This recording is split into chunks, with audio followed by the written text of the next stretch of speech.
दिल्ली के उपराज्यपाल विनय सक्सेना ने दिल्ली सरकार द्वारा बिजली पर सब्सिडी की जांच के आदेश दिए। उपराज्यपाल ने पूछा कि बिजली उपभोक्ताओं को सीधे बैंक खाते में क्यों नहीं बिजली पर सब्सिडी दी जाती है।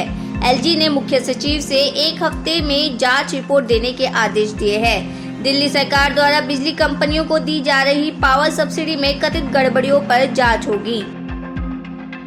यूक्रेन के 4 प्रांतों को रूस में विलय की मंजूरी। मॉस्को के उच्च सदन के यूक्रेन के 4 प्रांतों को रूस में विलय करने को मंजूरी दी है। आधिकारिक तौर पर लुहांस्क, दोनेत्स्क, खेर्सन और ज़ैपोरिज़िया अब रूस का हिस्सा हो गए हैं। पंजाब के अमृतसर में ISI मॉड्यूल को लेकर बड़ी खबर सामने आई है। जानकारी के अनुसार अमृतसर से टिफिन बम बरामद हुआ है। इसके साथ योगराज योगी नाम के अपराधी को गिरफ्तार किया गया है।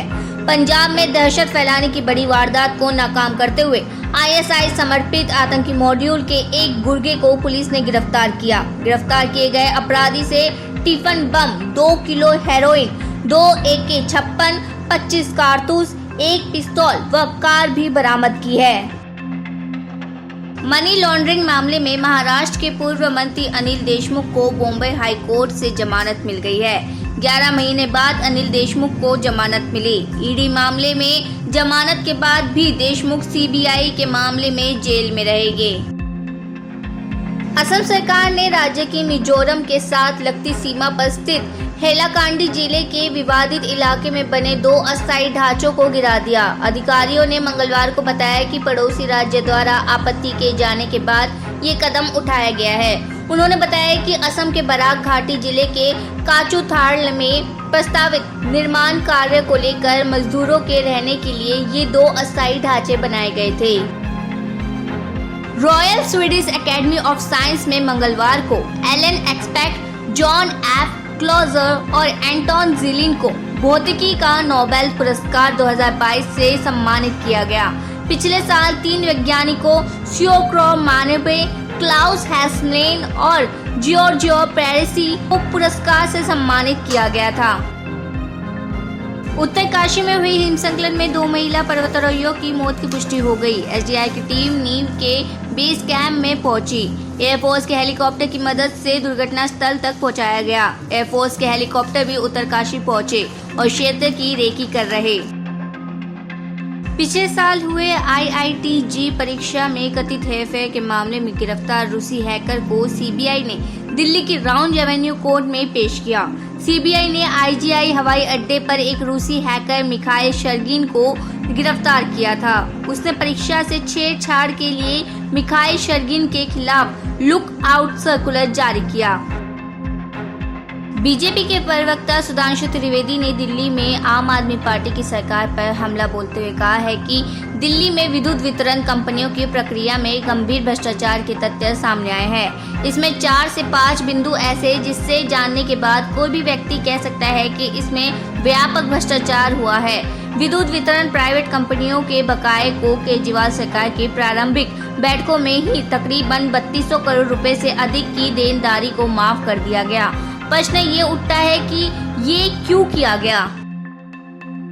केंद्र सरकार ने जम्मू कश्मीर में आतंक और हिंसा फैलाने के आरोप में आतंकी संगठन हिजबुल मुजाहिदीन के प्रमुख लॉन्चिंग कमांडर शौकत अहमद शेख को गैर कानूनी गतिविधि अधिनियम 1967 के तहत आतंकवादी घोषित किया गया है। दिल्ली के उप मुख्यमंत्री मनीष सिसोदिया ने उपराज्यपाल VK सक्सेना पर बड़ा हमला बोला है। उन्होंने उपराज्यपाल को चिट्ठी लिखकर आरोप लगाया है कि उपराज्यपाल चुनी हुई सरकार को बाईपास कर रहे हैं, सभी जांच पर गैर कानूनी और असंवैधानिक है। मनीष सिसोदिया ने कहा है कि जमीन, पुलिस, पब्लिक ऑर्डर और सर्विसेज के अलावा अन्य किसी भी मामले में आदेश देने का आपको अधिकार नहीं है। आपके सभी आदेश राजनीति से प्रेरित है। अब तक किसी भी जांच में कुछ नहीं निकला। आपसे आग्रह है कि आप संविधान के अनुरूप कार्य करें। फैजाबाद कैंट का नाम बदलने की मंजूरी, अब होगा अयोध्या कैंट। रक्षा मंत्री राजनाथ सिंह ने फैजाबाद कैंट रेलवे स्टेशन का नाम बदलकर अयोध्या कैंट करने के प्रस्ताव को मंजूरी दे दी है। ये जानकारी सूत्रों के हवाले से सामने आई है।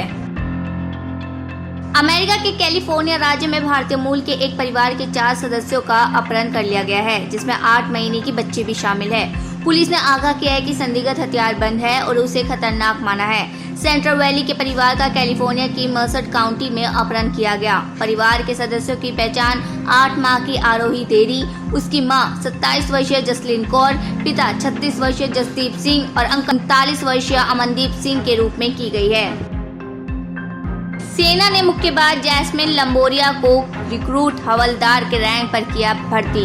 भारतीय सेना ने कॉमनवेल्थ गेम 2022 कांस्य पदक विजेता मुक्केबाज जैस्मिन लंबोरिया को मिलिट्री पुलिस में रिक्रूट हवलदार के रैंक पर भर्ती किया है। सेना का कहना है कि वह भारतीय सेना मिशन ओलंपिक में शामिल होने वाली दूसरी मेधावी खिलाड़ी है। उत्तर प्रदेश के मथुरा जनपद में करीब 2.5 साल पहले वृंदावन में बिना वीजा के भ्रमण करते पकड़े गए 60 वर्षीय स्लोवाकिया नागरिक को मंगलवार को जेल से रिहा करने के बाद वापस स्वदेश भेजने की कार्रवाई की जा रही है। प्रशासन ने बताया कि सरकारी सहायता से उसके लिए स्लोवाकिया का टिकट बनवाकर उसे दिल्ली के इंदिरा गांधी अंतर्राष्ट्रीय हवाई अड्डे से रवाना कर दिया गया है। सीबीआई की देश भर में बड़ी कार्रवाई सामने आई है। ऑपरेशन चक्र के तहत 105 ठिकानों पर छापेमारी की जा रही है। ये छापेमारी साइबर फ्रॉड को लेकर हुई है। बताया गया है कि 87 ठिकानों पर सीबीआई की टीम है, जबकि 18 ठिकानों पर राज्य पुलिस के साथ समन्वय बनाकर रेड जारी की जा रही है। दिल्ली में 5 जगहों पर छापेमारी चल रही है। इसके अलावा अंडमान, पंजाब, चंडीगढ़, राजस्थान में रेड चल रही है। पश्चिम बंगाल में विपक्ष के नेता शुवेंदु अधिकारी ने कहा है कि चुनाव के समय बंगाल की सरकार लोगों को आश्वासन देती है। जानबूझकर इन लोगों की नौकरी को रोका गया है। इन लोगों ने 50,000 नौकरियां बेच दी है। बची नौकरियों पर पार्टी के लोगों के रिश्तेदारों को बैठा दिया है। 2019 में सीबीआई जांच के दौरान टीएमसी सरकार ने 13 लाख OMR नष्ट कर दिए हैं। ये बहुत बड़ा अपराध है। धांधली को छुपाने के लिए 13 लाख OMR खत्म कर दिए। इसलिए इन लोगों की मांग पूरी होनी चाहिए और जो भी इससे जुड़े हैं उससे कड़ी से कड़ी सजा मिलनी चाहिए। देश में कोरोना वायरस के 1967 नए मामले सामने आए हैं। वर्तमान में कोविड के 34,598 एक्टिव केस हैं। शिवसेना का जम्मू कश्मीर में प्रदर्शन। शिवसेना कार्यकर्ताओं के एक समूह ने मंगलवार को जम्मू कश्मीर के राज्य का दर्जा बहाल करने और संविधान 371 का दायरा केंद्र शासित प्रदेश तक बढ़ाने की मांग को लेकर ये प्रदर्शन किया। शिवसेना की जम्मू कश्मीर इकाई के अध्यक्ष मनीष साहनी के नेतृत्व में चन्नी चौक पर स्थित पार्टी मुख्यालय के निकट विरोध प्रदर्शन किया गया। ये प्रदर्शन ऐसे समय किया जब केंद्रीय गृह मंत्री अमित शाह केंद्र शासित प्रदेश के 3 दिवसीय दौरे पर है। रूस यूक्रेन युद्ध को लेकर जेलेंस्की ने पीएम मोदी से फोन पर बात की। इस दौरान पीएम मोदी ने कहा है कि युद्ध से कोई समाधान नहीं निकल सकता। बातचीत के जरिए युद्ध को खत्म करने की जरूरत है।